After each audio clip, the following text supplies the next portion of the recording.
യുദ്ധം ഉടൻ തന്നെ അവസാനിപ്പിക്കണം. ഇനിയും ഇത് മുന്നോട്ട് കൊണ്ടുപോകാൻ കഴിയില്ല. ഇരു കൂട്ടരുടെ ഭാഗത്തു നിന്നും ഉടൻ തന്നെ യുദ്ധം അവസാനിപ്പിക്കാനുള്ള വഴികൾ സ്വീകരിക്കേണ്ടത് അനിവാര്യമാണ്. അന്താരാഷ്ട്ര വാർത്താ ഏജൻസിയായ റോയിറ്റേഴ്സ് പുറത്തുവിട്ട ഒരു സർവേ റിപ്പോർട്ട് പ്രകാരം ഇറാനുമായുള്ള യുദ്ധം എത്രയും വേഗം അവസാനിപ്പിക്കണം എന്നതാണ് ഇവിടെ വ്യക്തമാക്കുന്നത്. അതായത് മുന്നിൽ രണ്ട് അമേരിക്കക്കാരും ആഗ്രഹിക്കുന്ന, അതായത് അമേരിക്കയിലെ വ്യക്തികളുമായി നടത്തിയ ആ ഒരു സർവേയിൽ 2 അമേരിക്കക്കാരും ഈ യുദ്ധം ഉടൻ തന്നെ അവസാനിപ്പിക്കണം എന്നതാണ് ഈ റിപ്പോർട്ട് സൂചിപ്പിക്കുന്നത്. 27% പേർ മാത്രമാണ് ലക്ഷ്യങ്ങൾ നേടുന്നത് വരെയെങ്കിലും യുദ്ധം തുടരണമെന്ന അഭിപ്രായക്കാരുള്ളത്. എന്നാൽ ഭരണകക്ഷിയായ റിപ്പബ്ലിക്കൻ പാർട്ടിയിൽപ്പെട്ടവരിൽ 40% പേരും യുദ്ധം വേഗത്തിൽ അവസാനിപ്പിക്കേണ്ടതിന്റെ ആവശ്യകതയെക്കുറിച്ചാണ് ചൂണ്ടിക്കാട്ടുന്നത്. 57% റിപ്പബ്ലിക്കൻ അനുയായികൾ ലക്ഷ്യം പൂർത്തിയാക്കാൻ യുദ്ധം തുടരണമെന്ന് വിശ്വസിക്കുന്നുണ്ട്. ഇതോടുകൂടി തന്നെ പൊതുജനം പോലും ഈ യുദ്ധം മൂലം പൊറുതിമുട്ടുകയും അവർ മടുത്തു എന്നതാണ് ഈ ഒരു സാരാംശം അല്ലെങ്കിൽ ഈ ഒരു സർവേയിലൂടെ തന്നെ സൂചിപ്പിക്കുന്നത്. അമേരിക്കയിൽ നടത്തിയ സർവേയിൽ പങ്കെടുത്ത 66% ആളുകളും ഇറാനെതിരായ സൈനിക നീക്കം ഉടൻ അവസാനിപ്പിക്കണമെന്ന പക്ഷത്തുള്ള വ്യക്തികളായി തന്നെയാണ് കണക്കാക്കുന്നത്. അതേപോലെ തന്നെ ഇറാന് നേരെ അമേരിക്ക നടത്തുന്ന വ്യോമാക്രമണങ്ങളെ 60% അമേരിക്കക്കാരും എതിർക്കുന്നുണ്ട്. 35% പേർ മാത്രമാണ് ഇതിനെ അനുകൂലിക്കുന്നത്. യുദ്ധം മൂലം ഇന്ധന വിലയും പണപ്പെരുപ്പവും കുത്തനെ തന്നെ ഉയരുന്നത് അമേരിക്കൻ ജനതയെ വലിയ രീതിയിൽ ഇത് ബാധിച്ചിരിക്കുകയാണ്.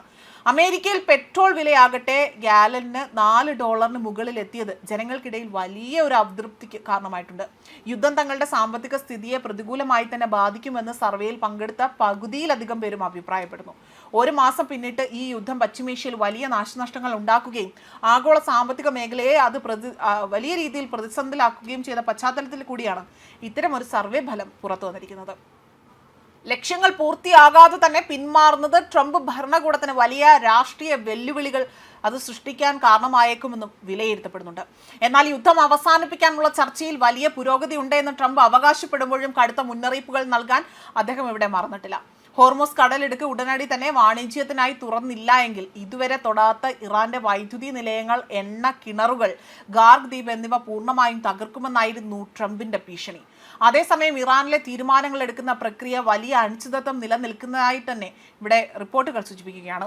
യുദ്ധത്തിന്റെ തുടക്കത്തിൽ തന്നെ ഇറാന്റെ ഉന്നത ഉദ്യോഗസ്ഥരെ വധിച്ചുകൊണ്ട് ടെഹ്റാനെ കടുത്ത ആശയക്കുഴപ്പത്തിലാക്കുകയും ചെയ്തു. ചർച്ചകൾക്കായി തന്നെ ആരെ സമീപിക്കണമെന്ന കാര്യത്തിൽ യുഎസും പ്രതിസന്ധി നേരിടുന്നു. ഇറാന്റെ പാർലമെന്റ് സ്പീക്കർ മുഹമ്മദ് ഖാഹർ ആകട്ടെ ഇപ്പോൾ ചർച്ചകൾ നടത്തുകയാണ്. അദ്ദേഹം ഒരു ഹെഡ് നയർ, അതായത് രാഷ്ട്രീയത്തിലോ അല്ലെങ്കിൽ നയരൂപീകരണത്തിലോ വിട്ടുവീഴ്ചയില്ലാത്ത നിലപാടുകൾ സ്വീകരിക്കുന്ന വ്യക്തിയായി മാറുന്നു എന്നതും ഇവിടെ വലിയ ചർച്ചകളെ കൂടുതൽ സങ്കീർണമാക്കുന്നതായി തന്നെ കണക്കാക്കപ്പെടുന്നുണ്ട്. ന്യൂസ് ഡെസ്ക് കർമ്മ ന്യൂസ്.